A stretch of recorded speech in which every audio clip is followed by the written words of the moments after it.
Have you ever heard the name Poseidon? In ancient legends, tales, and medieval wars, there is a place where the ocean never truly sleeps. Beneath every crashing wave, beneath every storm that has swallowed ships and erased kingdoms, the ancient Greeks believed a god was watching. His name was Poseidon. Long before satellites mapped the oceans, long before sailors understood tides, before anyone knew what caused earthquakes or tsunamis, the sea was a mystery. It was beautiful enough to feed entire civilizations, yet cruel enough to destroy them in a single night. To the people of ancient Greece, these were not random acts of nature. They were signs of a god's emotions. When the sea was calm, Poseidon was pleased. When enormous waves crashed against the shores and entire fleets disappeared into the darkness, they believed the king of the sea had become angry. But who exactly was Poseidon? Was he simply the Greek god of the oceans? Or was he something far more terrifying? Because unlike many gods remembered for wisdom or mercy, Poseidon was remembered for one thing above all else: his wrath. Imagine living nearly 3,000 years ago. Your livelihood depends entirely upon the sea. You fish from it, you trade across it, your armies sail upon it. Every voyage begins with hope, but could end at the bottom of the ocean. There are no weather forecasts, no radios, no engines powerful enough to fight nature. Only wooden ships, cloth sails, and faith.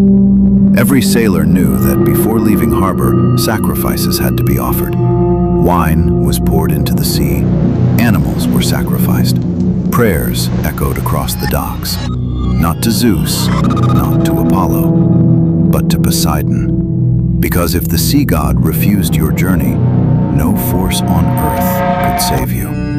The Greeks did not imagine Poseidon as an old man peacefully watching over dolphins. No, but as a towering immortal with dark hair flowing like seaweed beneath storm clouds. His eyes glowed with the color of the deepest ocean.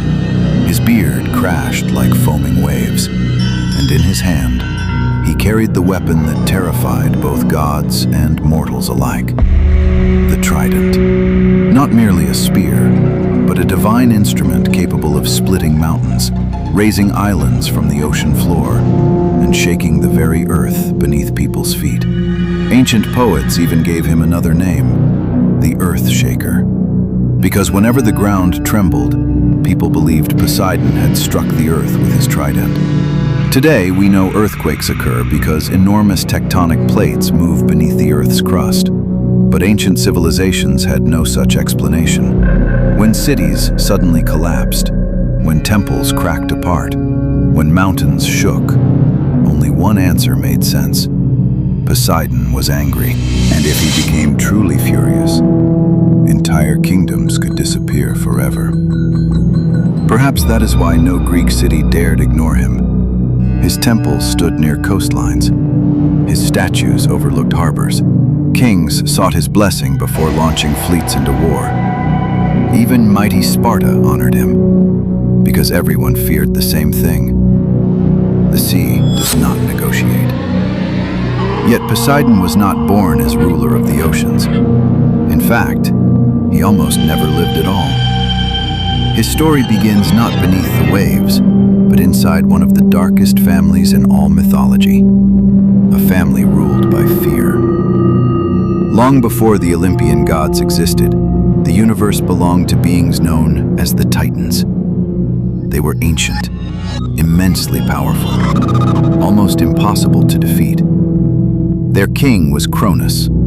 Cronus had seized power by overthrowing his own father, Uranus, in one of the bloodiest rebellions ever told in Greek mythology. But victory brought him no peace. Instead, it brought fear. A prophecy soon reached Cronus. Just as he had overthrown his own father, one day, one of his own children would overthrow him. The words haunted him. He trusted no one, especially not his own family. And so, Cronus made a horrifying decision. Every child born to him would never be allowed to grow. One by one, his wife Rhea gave birth. Hestia, Demeter, Hera, Hades, all destroyed by Cronus. Then came another child, Poseidon, but he faced the same fate. But destiny was not finished. One final child remained. When Rhea became pregnant again, she refused to lose another baby. Secretly, she fled to the island of Crete. She gave birth to Zeus in a cave. Instead of handing over her newborn, she wrapped a large stone in blankets. When Cronus arrived, he swallowed the stone, believing it to be his final child. For the first time, the prophecy had survived. Zeus lived, far away from his father's reach, growing stronger every single year, unaware that somewhere, inside the body of Cronus, his brothers and sisters still waited, alive, imprisoned, waiting for someone to set them free. Among them was Poseidon. Years passed. Zeus became a warrior, then a leader, and finally, a challenger. Zeus then returned to confront the father who had devoured his family. What followed would change the universe forever. Not just a battle between father and son, but a war between generations. The Titans against the future. The heavens themselves would tremble.